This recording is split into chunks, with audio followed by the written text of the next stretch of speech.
수화물 초과 비용을 지출해야 하는 경우가 발생할 수 있습니다. 1박에 50만원 이상씩 하는 곳이 꽤 있습니다. 처음 구입한 리프트권을 버리지 마시고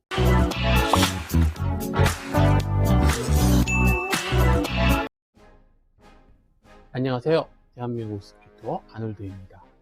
이곳은 북해도 오로프레라는 스키장입니다. 제가 좋아하는 동네 스키장이고요. 알펜시아 지산 정도 되는 스키장인데 종일권이 2,500엔이고 19세 이하는 무료입니다.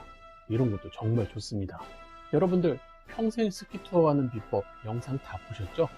댓글로 많은 공감을 해주시고 응원해 주시는 덕분에 영상 제작에 힘을 얻습니다. 고맙습니다. 그런데 질문 중에 비용이 너무 비싸다, 4인 가족이 투어 가려면 1000만원씩이 필요하다 등 현실적인 돈 문제에 대한 고민을 말씀하시는 분들이 꽤 있었습니다.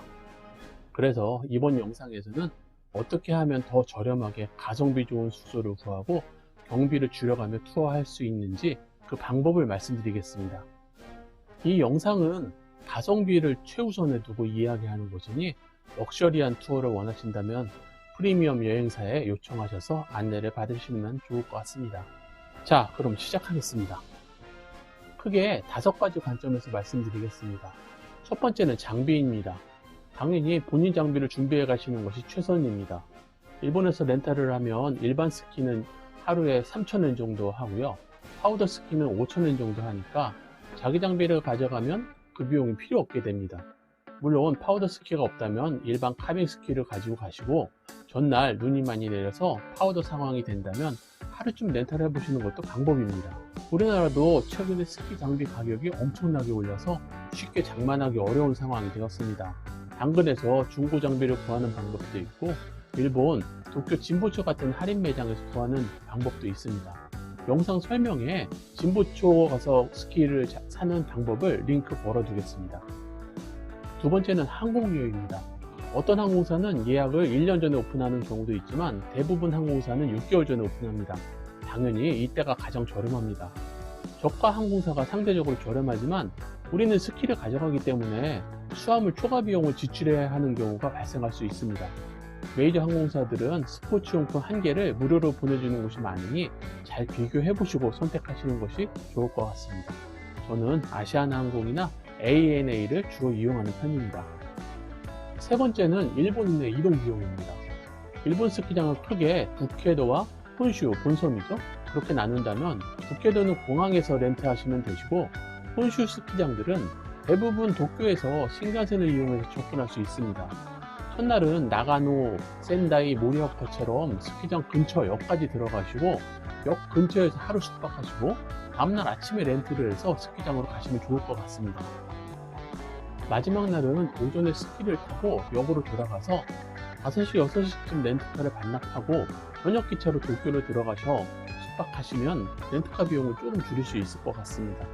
물론 스키장 한 곳에서 며칠을 머무르신다면 스키버스를 이용하는 방법도 있는데 그것은 반드시 비싼 리조트 호텔을 이용해야 되는 제약이 따르기 때문에 추천하지 않습니다. 신간센을 타는 방법도 링크 걸어두겠습니다. 네 번째는 숙소 비용입니다. 방금 말씀드린 것처럼 루스츠 리조트 같이 럭셔리 숙소에서 머무르신다면 1박에 50만원 이상씩 하는 곳이 꽤 있습니다. 물론 스키인, 스키아웃을 한다는 장점이 있지만 식사 또한 리조트 내에서 먹어야 되는데 지난번 보니까 저녁 뷔페가 7,000엔 정도 하더라고요. 4인 가족이면 그 또한 큰 비용이 됩니다. 저 같은 경우는 스키장에서 약간 떨어진 우리식으로 보면 진도 정도 되는 곳에서 1박에 2식을 주는 료칸보다 저렴한 민숙이라는 타입을 이용하는 편입니다. 만엔에서 15,000엔 정도면 나쁘지 않은 숙소를 이용할 수 있습니다. 만약 가족 단위라면 다다미방을 있는 숙소를 이용하시면 더 편하게 이용하실 수 있습니다. 그런 곳을 검색해서 예약하는 방법은 우리식으로 야놀자 같은 사이트가 일본에는 자란넷이라고 있습니다. 한국어도 되는데 일본어로 검색하시는 편이 더 많은 숙소를 살펴볼 수 있습니다. 요즘은 자동 번역이 좋아서 전혀 불편하지 않습니다. 5번째는 필요 경비인데 리프트, 식사, 온천 비용입니다. 리프트는 온라인으로 구입하시는 것이 가장 저렴합니다. 이메일로 티켓이 오면 현장 발권기에서 바코드를 찍고 받으면 바로 이용이 가능합니다. 하쿠바나 니세코처럼 여러 스키장이 함께 공통권을 판매하는 경우가 있는데, 처음 구입한 리프트권을 버리지 마시고 그 리프트권의 1년 번호를 방문하는 스키장의 웹사이트에서 입력하시면 리프트권을 조금 저렴하게 구입하실 수 있습니다. 보통 500엔 정도 저렴하게 구입하실 수 있습니다. 또한 니세코나 하쿠바 같은 곳을 갔을 때 여러 곳을 이동하지 않는다면 공통권을 구입할 필요가 없습니다. 당연히 공통권이 비쌉니다. 2~3시간 정도만 스키를 타신다면 시간권이 당연히 저렴합니다. 루스츠 같은 곳은 종일권을 8시 30분부터 해서 9시까지, 저녁 9시까지로 책정해서 매우 비싸게 하기 때문에 그냥 탈 만큼 시간권을 구입하시는 것이 저렴합니다. 물론 동네 스키장은 많이 저렴하니 홈페이지에서 잘 확인하시고 하루쯤 동네 스키장을 가는 것도 비용을 줄이는 방법 중에 하나입니다.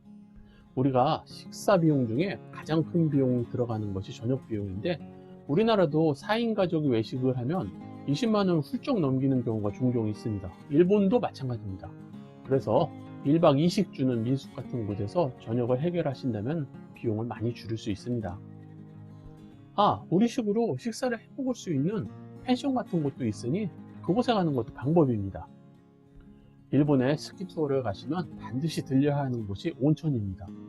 숙소에 있는 온천은 저녁과 아침에 한 번씩 가시고, 스키장에서 숙소로 돌아오는 길에 찾아보시면 쉽게 데이스파를 찾으실 수 있습니다.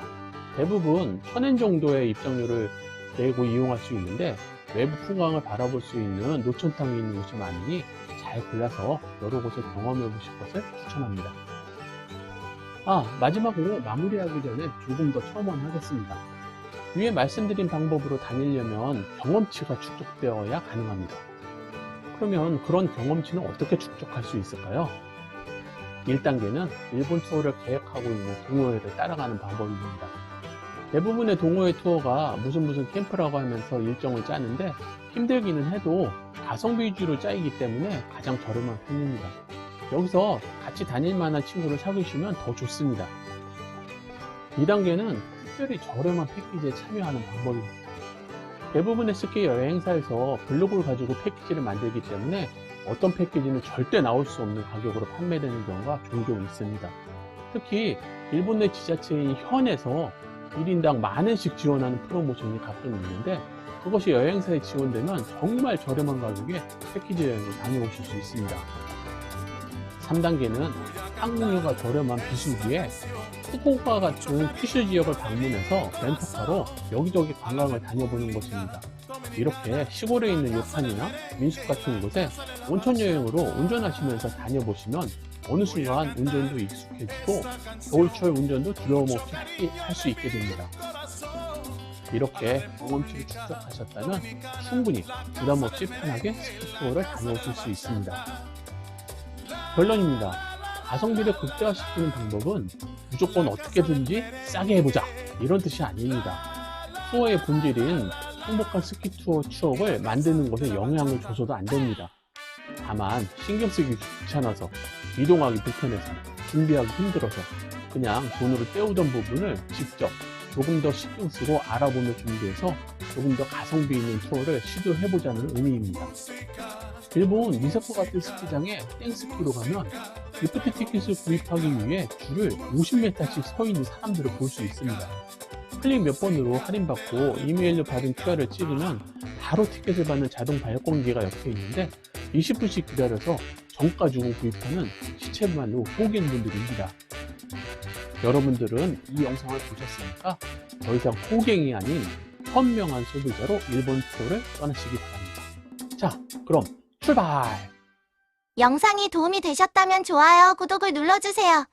시청자 여러분들의 구독과 좋아요, 응원하는 댓글은 정말 힘이 됩니다.